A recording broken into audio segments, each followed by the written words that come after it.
I'm Clayton Campbell. I'm here at the International Center of Contemporary Art in Bucharest, where I've been having my exhibition and project, Words We've Learned Since 9/11. And I was invited to do this by curator Irina Cios. And thank you very much, Irina. You're welcome, it was a pleasure. And I'm sure that Bucharest audience really enjoyed the project and will continue to do so until the 7th of July. Good. And I'm sure that they also enjoyed your presence here. Thank you. Thank you. So, what new words have you learned since you arrived in Bucharest? Blah, blah, blah was one, because everyone says that.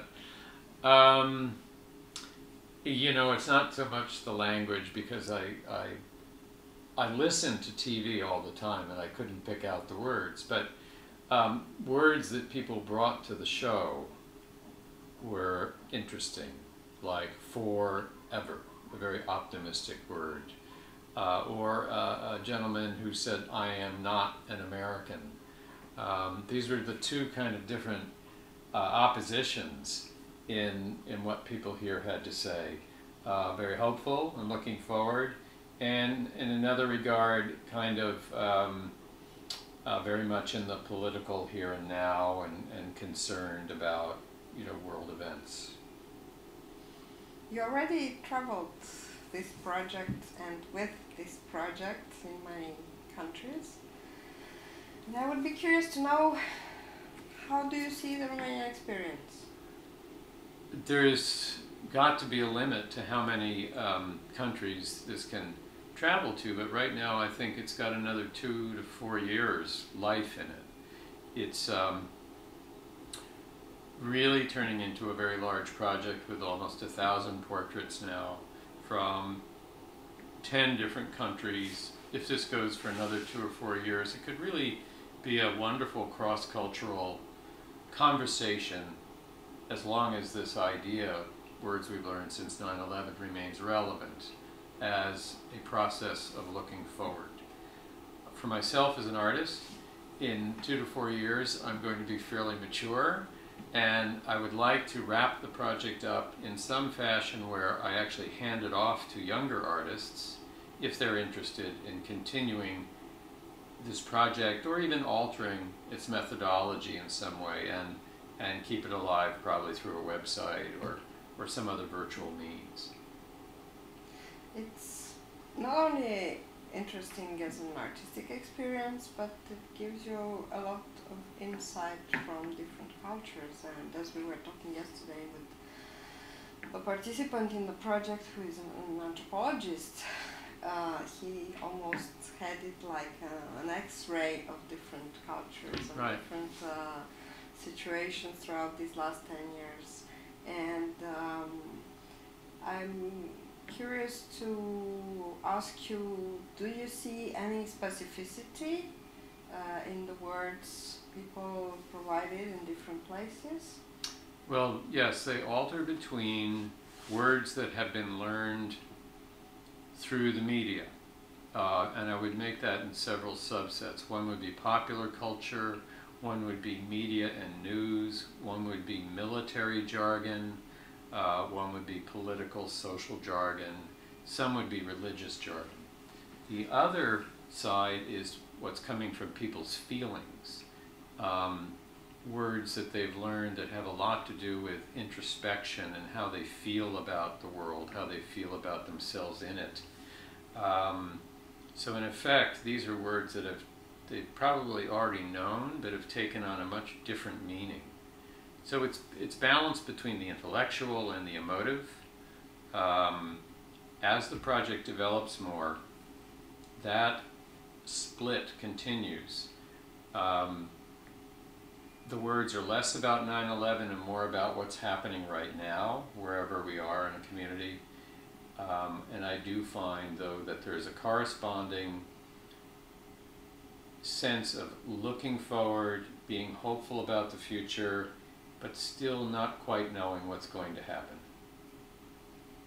9/11 is a trigger. It takes you to the event related to the date, but also I think for the non-American countries, it takes you to the American culture. How did you notice how did you feel that people took it? In other countries? Yes. When it was closer to 9/11, the first time it traveled, it went to Paris. After that, it went to Korea, Northern Ireland. There was still an awareness of 9/11 that was very present, particularly in Europe, in European countries. As we get further away and we go to different countries that are further from the United States experience, it has less meaning. It's become a kind of iconic symbol. A lot of people date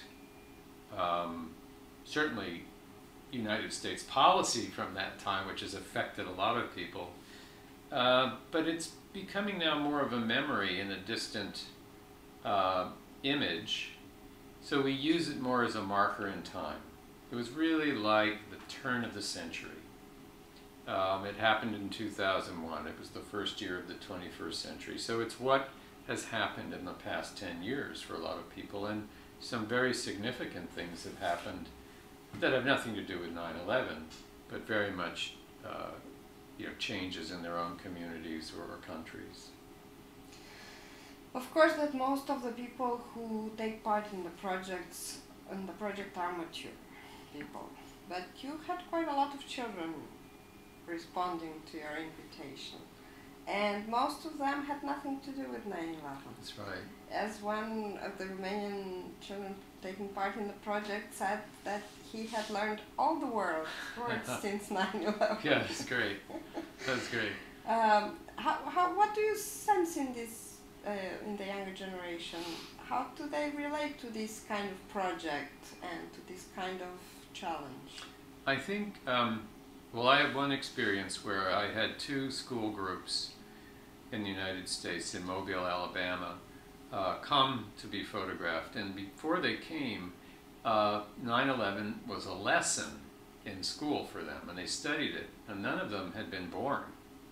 So this is the first generation that's hearing about it. And of course, they're getting their information through their teachers who are shaped by their own cultural experiences and their relationship to 9/11. So a lot of the kids came sort of with what their parents had in mind. But every now and then, some kid would not listen, and he'd have his own response or her own response. And it usually had something to do with the anxiety of their parents. So that was quite interesting. I think as I photograph more younger people, depending on the country, they're going to have a relationship to it that's either based on what they've heard and been taught, or the degree of that. But it's really interesting that there's already a generation now that's being photographed that was not alive 10 years ago. And they too have to look forward to their future, and they're trying to imagine what will happen.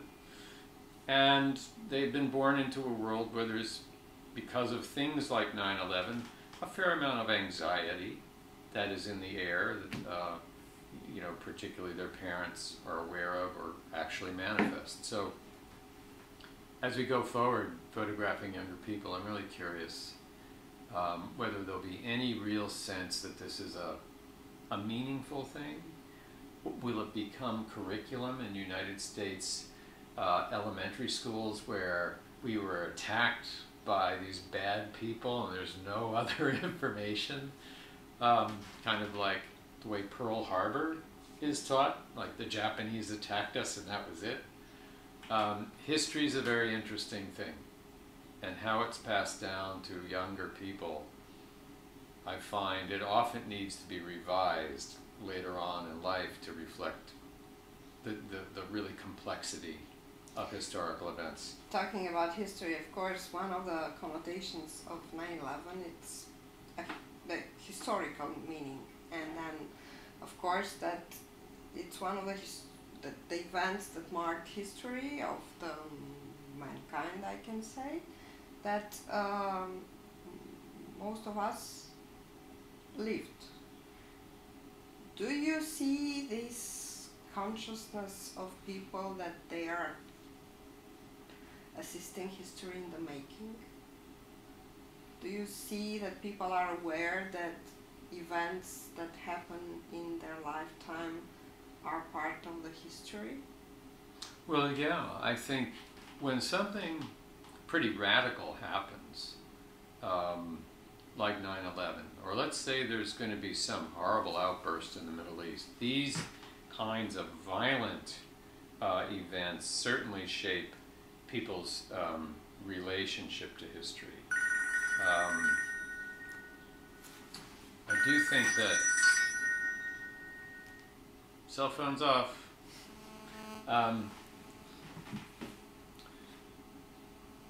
I think people want to make a difference in their lifetime. They want to make a difference in the world. They want to expand the worldview. Most people, I think, are pretty progressive, proactive.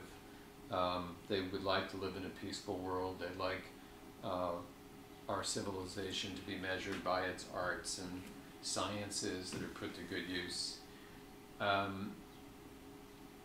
Actually being part of the formulation of history, I think you have to be in a culture that's activated. Kind of like you've been in Romania since, pre-1989 and beyond. Now the United States suddenly has its marker, 2001, and it's still evolving how it's reacting to it. When you're inside a situation like that, you can either be moved by events or you can resist events. In my case, I have a long history of nonviolent activity. This project is an extension of that without being a partisan project. I wanted to create a larger social, cultural conversation, and in that way I feel like I'm actually adding to the base of historical knowledge that will come out of this time. I've tried to devise a project that I think, if I understand your question, there's a consciousness in this project separate from my own desire to make an artwork that's going to be a legacy of some sort.